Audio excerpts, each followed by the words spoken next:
Sa kabuntagon ang iyong kaadoy. So naday ta diri sa ato ang upat ka prinsesa mga kaadoy kong higala. Magpakaon sa ato ang mga prinsesa. O dahil inyong kaadoy no, usa ka professional tambay diri sa amo ang dapit. So nindot kayo ato ang recipe karon kaning gitawag natog pichay. So mo din akong gibahog kaadoy kong higala. Pero gisagulan ako na diag mga tahop.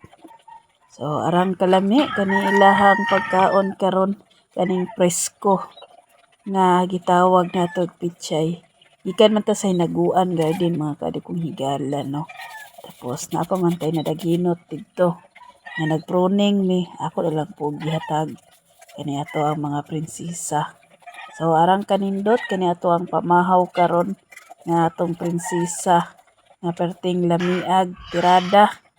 So ani jud atong routine matag adlaw no, morning o hapon. Wala pa din ako nagiliguan mga kaadoy kong higala kay ako ning liguon mga alas 12:30 mao na ilang tingligo kani atong upat ka prinsesa. Pero morning wa na ako nagaligo nagakuhaan lang ako naghugaw or dagadaspan ang ilang hugaw kay medyo bugnaw pa man ano kanang kabuntagon.